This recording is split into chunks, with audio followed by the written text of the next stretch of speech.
begin with the Punch newspaper this morning. And the first story says December 31 minimum wage negotiation deadline. Oyo, Rivers, Kwara, Gombe, others failed to raise panels. Of reconstruction work going on along some parts of the Lagos-Ibadan Expressway, which has necessitated partial closure of some parts of the road. FRC officials, LASMA, the Nigerian police force have allayed the fears of motorists, saying that there is no cause for alarm. Although there seems to be slow movement of vehicles, there's no heavy traffic gridlock. Folashade Ogunrinde reporting for IATV Lagos. 5th of April 2020. The Lagos State government made compulsory the use of nose mask to prevent the transmission of COVID-19 from one person to another. But in Lagos State, Nigeria, it is fast becoming a chin mask.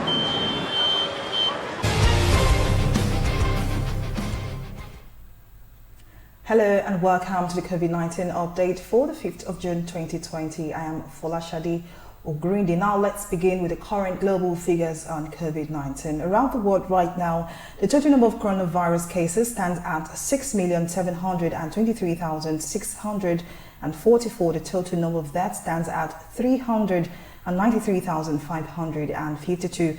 And the total number of recovered persons, 3,266,767. It is the 29th of May 2019. The inauguration of newly elected officials across the states and federal levels will take place today. As Nigeria witnesses the inauguration of President Muhammadu Buhari as well as other governor-elects into power today, IATV Lagos is in the streets to gauge the mood of citizens as well as the expectations of these newly elected officials. My name is Christian Okore. So what is your mood? President Muhammadu Buhari has been inaugurated today, as well as other newly elected governors. What are your expectations? Well, every single day, Nigeria loses about 2,300 children under the age of 5 and 145 women of childbearing age. This makes the country the second largest contributors to the under 5 and maternal mortality rates in the world. What are the strategies to Governor Dapo Abiodun has eased lockdown in the state except on weekends. The governor stated this on Thursday evening while addressing newsmen on the update of COVID-19 held at Oke-Moson office, Abeokuta, the state capital. Let's take a look at this report. And also in Kwara State, the Nigeria Labour Congress, NLC, Kwara Council has said that workers in the state have never enjoyed full implementation of the 18,000 naira minimum wage since 2011. Said Muritala, the state acting chairman of NLC, made a disclosure earlier today in Ilorin while speaking with the newsman. Muritala said the workers on grade 1107 and above were being paid what he described as amputated wage, which he said was different from what was contained in the approved table. He urged Governor Abdurrahman Abdurrazak to fulfill his pledge of ensuring full implementation of the 18,000 naira minimum wage ahead of the circular of the modalities for the implementation of the new 30,000 naira minimum wage. Malik Kara. Hello and welcome to another episode of Healthy Living. Today on the program, we will take a look at herbal medicine in Nigeria, its effectiveness, prospects and challenges. I am Folashade Ogunrinde. Don't go anywhere.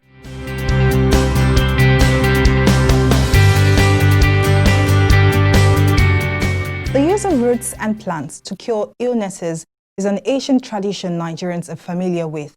While some can attest to its efficacy, some simply do not trust the potency of herbal concoctions to cure ailments. These beliefs are held together by reasons ranging from distrust of its components to the general challenge of lack of dosage or measurement. So once there's someone in your family who has had prostate cancer, go for screening. For example, if father has a prostate cancer, all the male children, they are at risk because they are first degree relative. I think there's a similarity between prostate cancer and breast cancer, yes, and also cervical cancer. Yes, as because for breast cancer, they also tell they also tell women, once you have someone in your family who has had an issue with breast cancer, you as a child or as a growing, young girl also has at risk also of having. So it's the same thing. In men, you have more of prostate. For example, in Nigeria, is number 1. In women, in Nigeria, breast is number 1. Even globally, breast is number 1 among the women. So people that have risk factors, family history, we are African descent. Everybody above 40 years in blacks should go for screening. And somebody now with family history to go and do exercise. And I think, Doctor, I will conclude by saying, prevention is better than cure. It's better than cure. And also, we should watch what we eat. Exactly. Yes, and go to the hospital as soon as possible. Exactly. The one you cannot modify, like I said, the increasing age, the family history, genetic susceptibility, the early detection. Very, very important. Early detection is the key. All right. Thank you so much, Doctor. I've personally learned a lot, prevention, checking your diet, ensuring that you go for screening as early and as soon as possible. Exactly. Thank you so much, Doctor, for being a part of the program. Thank you so much for joining us on Healthy Living today. Thank you so much. Thanks so much for staying tuned, and I'm sure you've learned something about prostate cancer and how you can prevent this disease. Please catch up with us on other exciting episodes to learn more about your health. I am Folashade Ogunrinde. Food poisoning, according to Mayo Clinic, is illnesses caused by eating contaminated food. Infectious organisms such as bacteria, viruses, and parasites are the most common causes of food poisoning. I took a stroll with the camera crew to investigate the state of food handling by food vendors. As explained earlier, bacteria and viruses passed into food through poor handling or exposure to dirty environments is the primary means of food contamination, thus resulting to food poisoning. Our first point was at a fish seller's display point.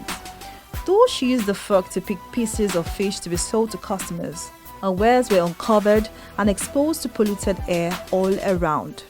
Another woman feeding our baby displayed a panla fish just inches off the bare dusty road.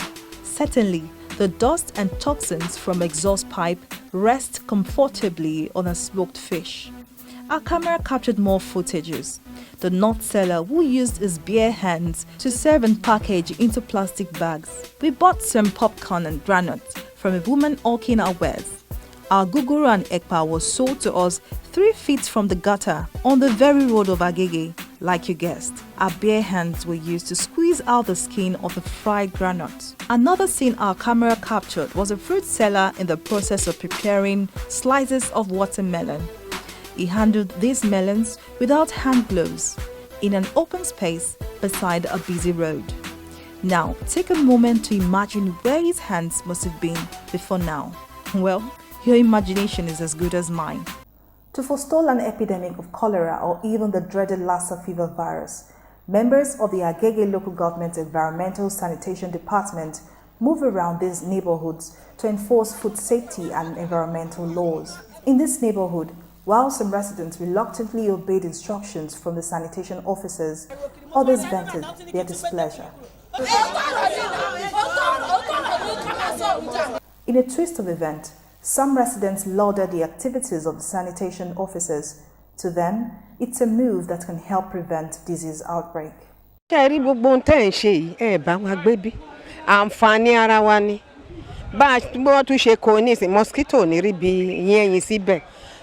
mi ò rí big deal inú ẹ̀.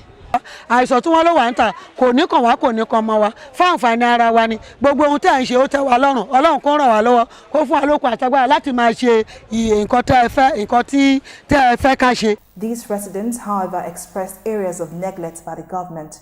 According to them, agencies who ought to pick up their trash do not come regularly. For Grace to live for 7 decades. To God for preservation of life and for whatever He has given me that has made me happy, contented, and looking forward to do more for humanity. So I'm very grateful. It's an endowment. The erudite professor and celebrant used the platform to encourage Nigerian youths that better days are coming for the nation. In Lagos, Folashade Ogunrinde reporting.